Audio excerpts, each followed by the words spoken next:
Hello students, I welcome you to the next class of morphology. In the previous class we completed the androecium. Now we will study the last word in the flower, that is gynoecium. Gynoecium is also called pistil. So one more name for gynoecium is pistil. Gynoecium, it is the fourth whorl in the flower. When you see the flower, it consists of calyx, then comes corolla, androecium, then the fourth whorl is the gynoecium. So you will find the gynoecium as fourth whorl in the flower, and it is female reproductive part in the flower. So it is indicated by 0 with the plus sign. So when you see the fourth whorl, it consists of the members called carpels. So the members in the fourth whorl gynoecium, they are designated as carpels. So here the carpel may be 1 in number, or they may be more than 1, and they may be 2 in number, 3, 4, 5. So you will find many carpels sometimes. So the gynoecium is the fourth innermost whorl, where the number of carpels vary. It is the female reproductive part, and it is producing in the future the fruits with the seeds. Fertile pistil may be present, or it may be sterile. So sterile means it will not produce the seeds and the fruit. So such a sterile pistil which is devoid of ovules. So when ovules are absent, so devoid of ovules, then it is called pistillode. So pistillode means it is the sterile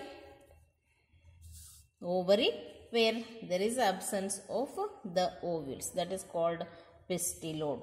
So when you see the fourth whorl, that is called gynoecium, situated on the structure called thalamus. So in the flower you will find a stalk of a flower, that is called the pedicel. Pedicel ends in the structure called thalamus. It is a flat form, and here there will be origin of the fourth whorl, which is called as a gynoecium. Gynoecium consists of the carpels. So when you see one carpel or many carpels in the ovary, based upon that there is classification. We will study that later. So here each carpel consists of, so when you take a carpel, it may be having 3 parts. They are basal ovary, elongated tubular style, and terminal receptive spot. It is called the stigma. So it is the important part to receive the pollen grains. So when you see the structure of gynoecium, it has a solan basal ovary. It is the lowermost part of the carpel, and it is a solan part which encloses ovules inside. So when you cut it vertically, you can see the ovules. So here the ovary is the lowest solan part of the carpel, which encloses one to many ovules. Then the second part is the style. Style, it is a long or a short tubular structure arising from the ovary. So it originates from the ovary end, and here it is a elongated long or short tubular structure arising from the ovary. And here the ovary connects with the stigma, that is by the style. And here you will find the terminal end of the single carpel, that is the stigma. So it is the terminal part of the style which may be simple or it may be branched like a bifid, or it may be round, or it may be lobed. So here you will find a receptive spot in the carpel, that is called stigma. So there are three distinct regions in the single carpel, or you can say the pistil or gynoecium. Here you will find the basal ovary, elongated style or short style, and the terminal tip of that is the stigma. Then we will see the types of ovaries. So here you will find two important natures of the ovary based on the, so on the basis of free or fused status of the carpels. There are two important terminologies to explain. One is called apocarpous ovary. So apocarpous means here ovary in which the carpels are free. So when carpels are free from each other, the condition we call it as apocarpous. So what is the meaning of apocarpous? Apocarpous means here carpels are free. So you have to describe it as an ovary in which the carpels are free. It is called apocarpous ovary. For example, you can give the plant called Michaelia. So Michaelia champaka. So here in the plant called Michaelia, ಕನ್ನಡದಲ್ಲಿ ನಾವು ಇದಕ್ಕೆ ಸಂಪಿಗೆ ಅಂತೇವೆ. So here you will find the thalamus, and on the elongated thalamus you will find the arrangement of number of carpels. So free carpels you can see, and these free carpels which are arranged regularly on the thalamus. So here you can see the carpel arrangement which are free from each other like this. These free carpels, they will not join with each other. They are free from each other. Such free carpels we call them as the nature, that is apocarpous. When carpels are free, it is called apocarpous. So here in the diagram you can see the nature of Michaelia thalamus with the free carpels. So this is the thalamus, elongated thalamus. You will find the pedicel of the flower, and here you can see the arrangement of free carpels. So these carpels are not joined and they are not showing the fusion. Free carpels are arranged on the thalamus, and here you can see that nature described as the apocarpus. So for this you can give the example, that is Michaelia. So you can see the free carpels here. So the condition is said to be apocarpus. Then we will see one more type. So here apocarpus you can give the Michaelia, and also the plant called rose. So in the rose also you will find the free carpels. Next we will see the nature which is called the syncarpous nature. Second nature, that is syncarpous. So here the word itself explains what it is. Syn means fusion. Carpus means you have to mean it as carpels. So when carpels are fused, that fusion of carpels in the ovary, it is said to be syncarpous. So what is the meaning of syncarpous? Here it gives the meaning fusion of carpels. So when question is asked for 2 marks, you have to write the definition as an ovary in which carpels are fused. So fused nature of the carpels, it is said to be syncarpous. So here you can give the example like hibiscus, Malvaceae member, then the Solanaceae member, that is brinjal, or you can give the example of monocot, that is the coconut. So when you see the ovary, style and stigma, here in the ovary you will find the fusion of the carpels. So when you take the section of that, you can see the fused carpels. If it is a hibiscus, you will find the 5 carpels which are fused, and here each chamber indicates 1 carpel. They are not free from each other, they are fused. So when carpels are fused, that nature is said to be syncarpus. Here carpels are free from each other, called apocarpus.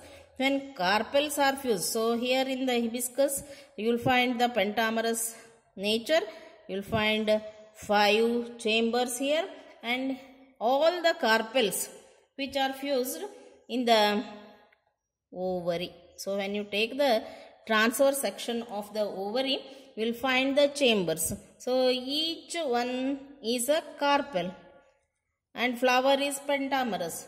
So you will find 5 carpels which are fused. So the fused nature of the carpels, we call it as a syncarpus. So an ovary in which the carpels are fused, it is called the syncarpus. For this, what are the examples? They are hibiscus, brinjal and the coconut. So here, based upon the nature of free and fused status of the carpels, there are 2 types. One is apocarpus, another is syncarpus. Next classification, it is on the basis of number of carpels. So here the classification is based upon the number, how many carpels are there in the ovary. So here first one is monocarpellary. So monocarpellary means you will find 1 carpel, an ovary consisting of a single carpel or 1 carpel. The word itself explains. Mono means 1. In the ovary, if you find only 1 carpel, then it is described as monocarpellary. So in the ovary, you will find only 1 carpel. Ovule may be 1 in number or they may be 2. So here in the ovary, 1 carpel is there. It is called monocarpellary. For this you can give the example like pea, bean, groundnut. So when you open these, you will find like this. So this is the section, transfer section. If you see the whole fruit or the ovary, here you can see the single chamber. So it is 1 carpel, but seeds number may be differing. So you will find the single chamber, there will be a presence of 1 carpel, and here ovules may be many in number.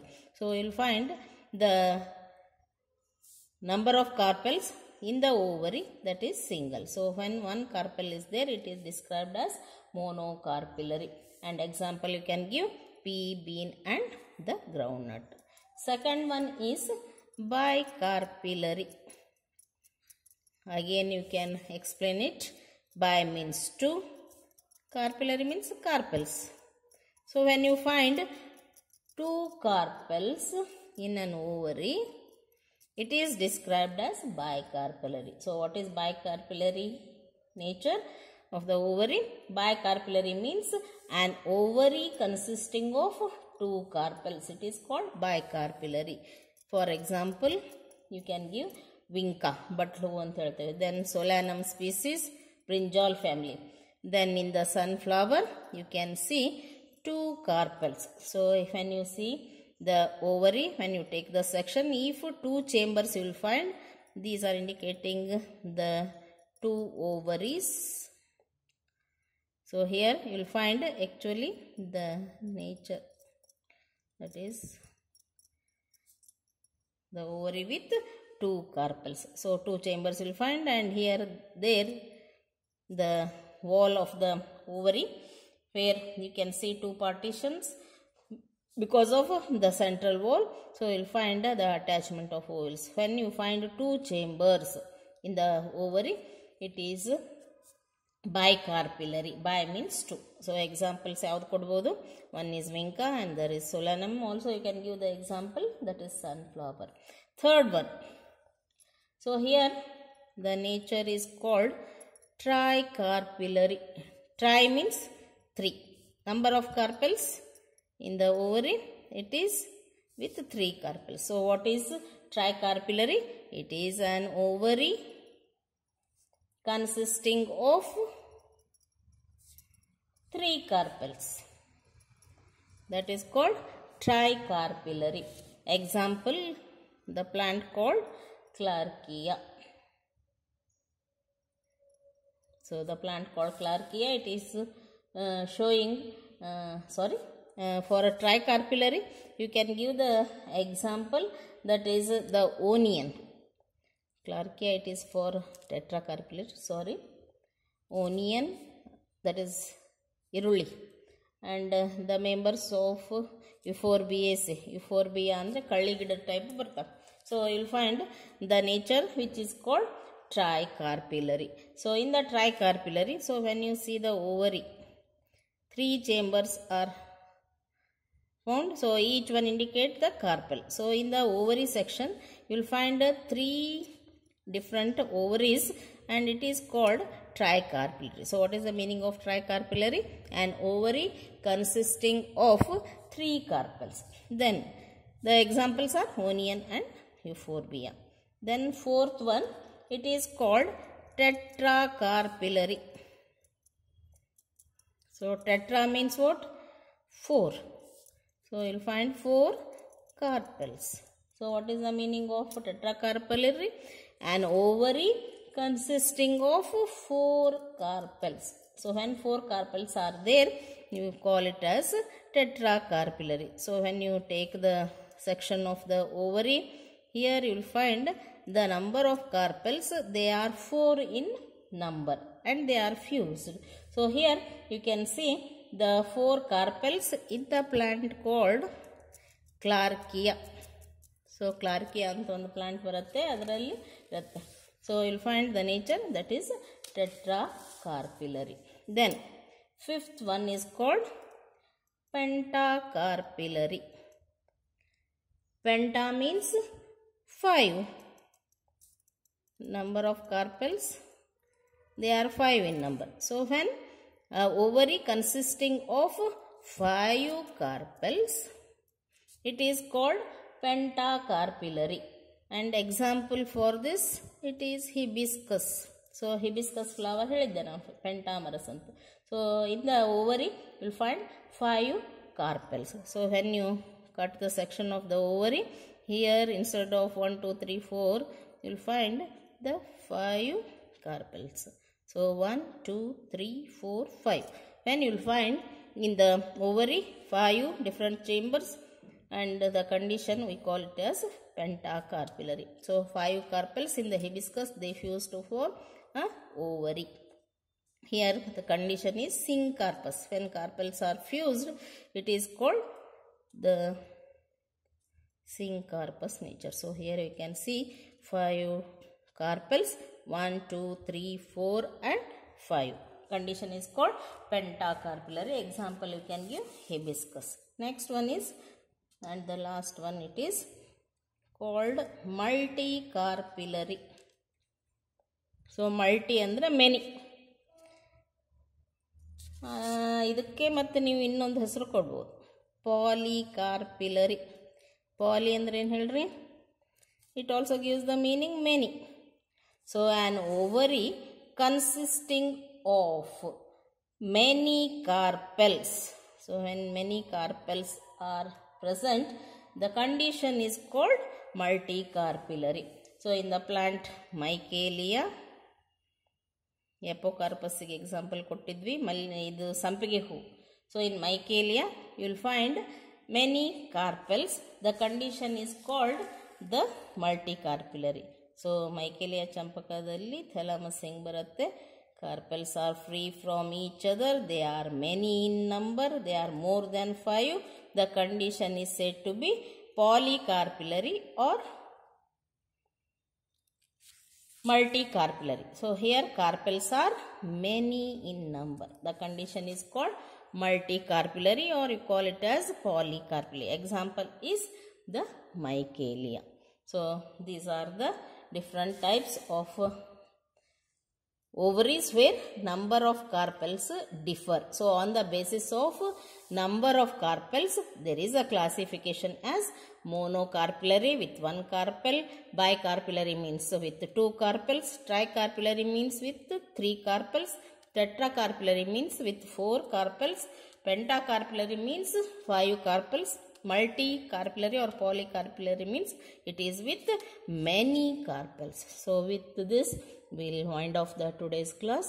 In the next class we will continue with the placentation and style, the third part of the carpel called the stigma. So we will study style, stigma and the placentation in the coming class. Thank you, students.